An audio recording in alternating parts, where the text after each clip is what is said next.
సంవత్సరాల తరబడి ఎన్ని మందులు వాడినా మీ మోకాల నొప్పులు తగ్గట్లేదా? ప్రాణ పెయిన్ క్లినిక్ లో అత్యాధునిక చికిత్స. అల్లుడిని ఎంత బాగా చూసుకుంటే కూతురిని అంతే బాగా చూసుకుంటాడనే ఆశతో అత్తమామలు అల్లుడికి మర్యాదలు చేస్తూ తహతహలాడిపోతుంటారు. గోదావరి జిల్లాలో ఆ మర్యాదల డోసు ఇంకాస్త ఎక్కువగానే ఉంటాయి. కాకినాడ జిల్లా కిర్లంపూడి మండలం తామరాడ గ్రామానికి చెందిన రత్నకుమారికి కాకినాడకు చెందిన రవితేజకు సెప్టెంబర్లో వైభవంగా వివాహం జరిగింది. ఆషాఢం ముగిసిన తర్వాత తొలిసారి ఇంటికి వచ్చిన అల్లుడికి 100 రకాల పిండి వంటలతో భోజనం పెట్టారు.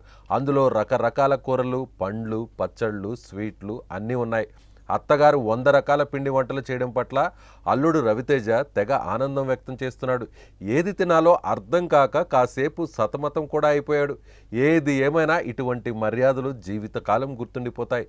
ఎక్కడ లోటు వచ్చినా ఇంట్లో మీ భార్యను ఇంటికి వచ్చినప్పుడు మీ అమ్మా నాన్న నాకేమైనా మర్యాద చేశారా, ఒక్క కూర చేసి పెట్టారు అని దెప్పి పొడుస్తూ ఉండడం మన ఇళ్లలో కూడా సహజంగా చూస్తూ ఉంటాం. అటువంటి అవకాశం ఇవ్వకుండా అల్లుడికి 100 వంటలతో విందు భోజనం అందించారు ఆ అత్తామామలు. నమస్తే అండి, నా పేరు రాధా. మా హస్బెండ్ నేమ్ రవితేజ. మా అమ్మ వాళ్ళది కిర్లంపూడి మండలం తామరాడ గ్రామం అండి. నాకు సెప్టెంబర్ 2, 2023లో మ్యారేజ్ అయింది.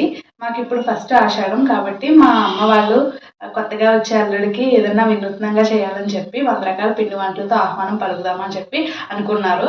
ఆషాఢంకి సంబంధించి మా ఇద్దరికి సర్ప్రైజింగ్గా ఈ వంటకాలతో మమ్మల్ని ఆహ్వానించారు. నాకు మా హస్బెండ్కి ఇది చాలా బాగా నచ్చింది. మేము చాలా బాగా ఎంజాయ్ చేసాము. సో అల్లుడిని ఇంత బాగా చూసుకునే ఆ అత్తమామలు ఎవరికైనా దొక్కుతారా మరి? సో ఈ వీడియో మీద మీ అభిప్రాయాన్ని కామెంట్ రూపంలో తెలియచేయండి.